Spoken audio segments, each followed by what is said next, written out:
How you doing, YouTube? It's Will from Will Development. This is my 410th weekly update.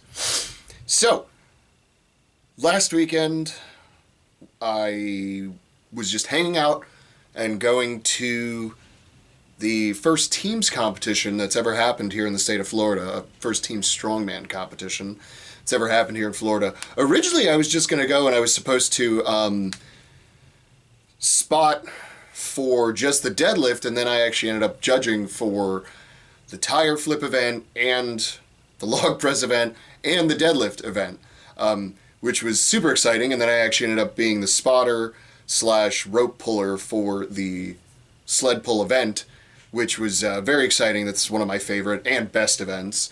So it felt good to kind of, give the athletes the opportunity to have somebody spotting them that I would kind of want similarly spotting me. A lot of people don't really dissect the arm over arm drags as much as I have and do over the years, just to make sure that I am one of the best at it and always good at it and consistently good at the event, to the point where I've only lost it once and then have been tested against different people 4 times since then and never lost since then. God, no, even more than that. It's probably been 10 or so different people. I've done that event against 10 different people, and I have not been beaten by them since that first time that I lost. I'm going to say I shouldn't have lost, but it's not like I got screwed over. I screwed up, and that was my fault. But, that was that one where it was just like, I knew I was good at that event, so that's why that one hurt so much, and I should not have lost that first time. But since then, I've not lost, and just on a whim even have done against heavyweights and would have placed 3rd in the heavyweight division for that specific event.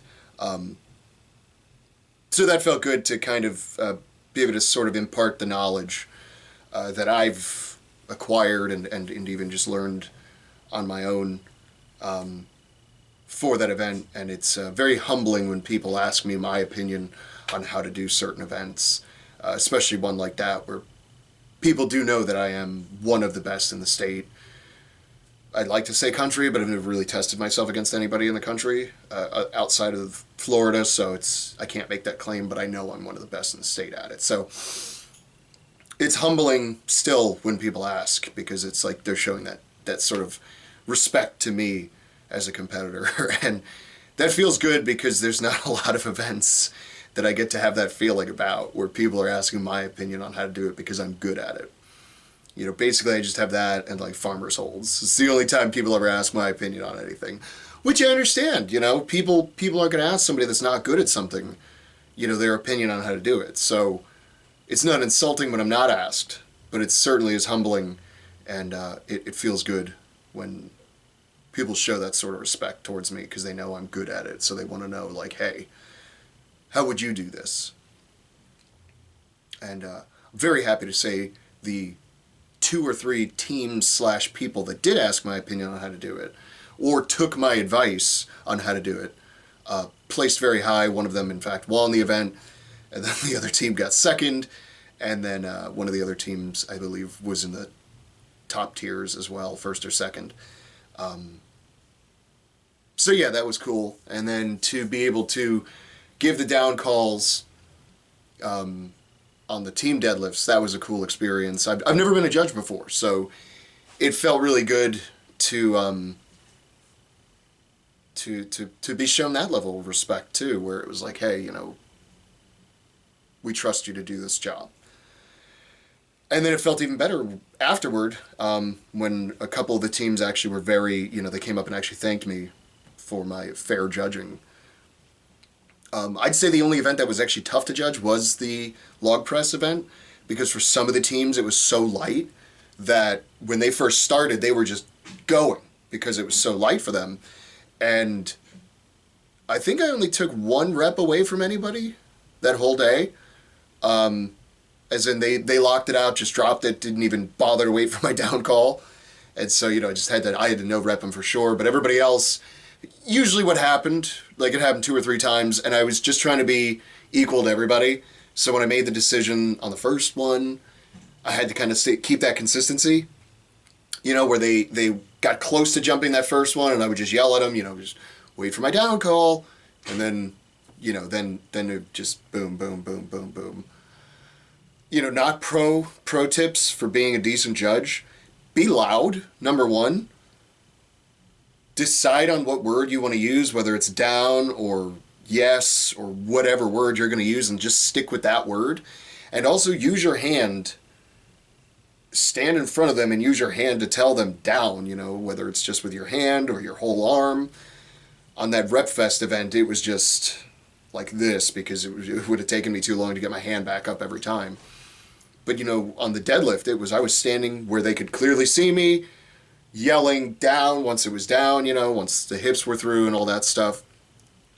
So yeah, anyway, great experience, awesome experience. It was a well-run comp. The reason I'm kind of chuckling is because, much like a lot of strongman shows, that morning things changed. They ended up combining all the weight classes, and all the men's teams and all the women's teams just did the same weights, which I was like, because then I could have totally done it with my training partner who weighs, off season he's walking around 240s, and we could have totally just went in there, and honestly I think we would have just won because a 185 log for him it's a joke. I mean, he would have just stricted it for 20, no question, within 20 to 30 seconds, and then we would have another minute and a half for him to just keep going and going. So, and then a sled pull event, I mean, come on, this is me, and he's one of the few people that's ever beaten me, outside of my division, but he has actually beaten my time on a similar apparatus before, so yeah, I mean, and then the tire flip would have been the only kind of wild card, but I had experience with that tire from last year's Manatee, so I know kind of how the thing works, and I know how I would have approached it this time. And then, what was the other event? The team deadlift? I mean, I'm a 500 plus puller, he's a 600, approaching 700 puller. I mean, we could have easily broken 1,000, no question. We're similar heights, we have similar pulling styles, starting and lockout positions. It would have been crazy. That's the only thing where I kind of chuckle because I'm like, I was supposed to do this comp, and I ended up dropping out because the partner I was going to do it with got injured, and I was like, you know what, I'd rather focus on Florida's anyway. But it's like, it wouldn't have mattered anyway. We could have just gone, no weight cut, and we would have destroyed that. Honestly, it would have been great. Because the team that won in the men's division was a middleweight and a lightweight. It's a great combination for a comp like that because you have somebody who's strong, who can destroy the static parts of it, and someone who's a little more nimble. So it would have been cool. But so yeah, anyway, that was a great experience. Training this week has been going well. Doing sandbag training. This week was just working on work capacity, so minute and a half of a light sandbag over comp height, like about an inch over comp height, I mean. Back and forth and back and forth and back and forth. For me, that's not a speed event. For me, that is a consistency event. It doesn't necessarily matter how fast you go.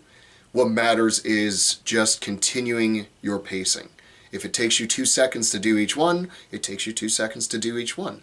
Because odds are most people aren't even going to be able to go for a full minute. So my thought process is, if I can get to the point where I can do like 175 or even a 185 sandbag for a minute straight, just boom, boom, boom, boom, just going and going and going, I'll be able to handle a 200 for a full minute. And that'll at least put me in a good placing.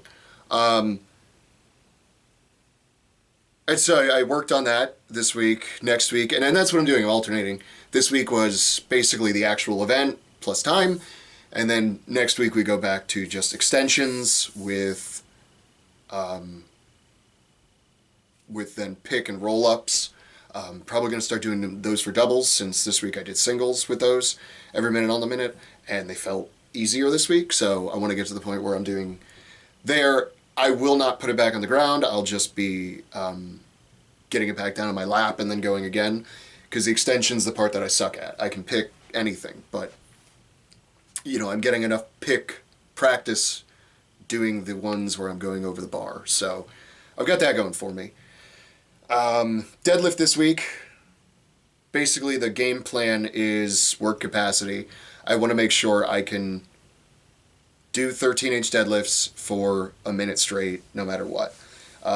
This week was like 65% comp weight, pulled 15 reps, so, basically one every 4 seconds. If I could do comp weight for that, I'd be golden. I think 15 reps at that weight would win without a question. I really think 10 would probably be closer to the actual winning amount. So my goal is to basically get to about 85% of comp weight and still be able to pull it for 15 reps. The weight's not crazy. It's not crazy heavy. So it's just building that ability to do that many reps from that weird height for time, and it's much like the sandbag. I just want consistency. I just want to be able to continue just pulling a rep up, down, you know what I mean? 4 seconds doesn't matter. I don't care if it takes me 4 seconds. I just want to be pulling a rep consistently for the entire minute. That's my goal. So next week we will be pushing it a little heavy,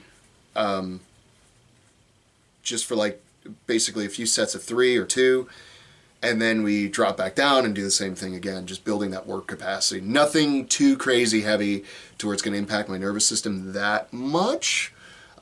As little as a deadlift will. Let's put it that way. That's the plan. We'll see.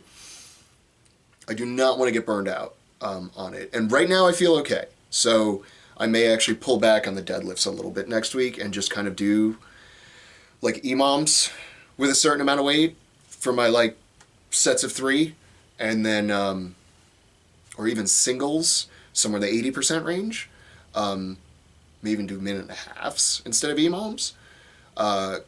Not necessarily building the work capacity, but just getting good reps in with a set rest time to make sure I'm eliciting a nervous system response without actually burning it out. And then going back and doing sort of the rep work, that minute-long work, and we'll see. We'll see how it goes. That's the plan. I got a good bit of time to build that capacity. I got enough time to screw it up and then figure out a new plan going forward. And then in terms of pressing is going great.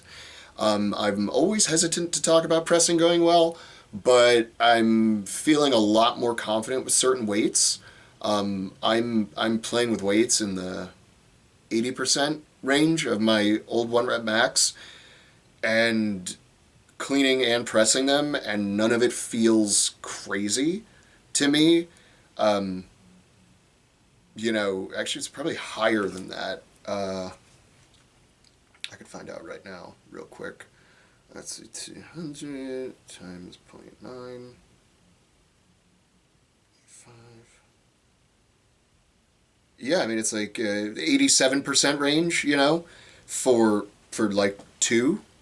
And it's not destroying me. It's feeling very doable, even to the point where it's like, ooh, I kind of screwed up that first rep, and it's still sitting on my chest, and I'm like, it doesn't feel crazy heavy to me anymore, which is great. That's right where I want to be. I think my power transfer is getting a lot more efficient, which is good. I'll need that for when I transfer over to the dumbbell and start working that baby. I've got some work to do on that for sure, but I'm hoping to started out where I'm hitting my old max still. I'm hoping to be there. We'll see. It's one of those things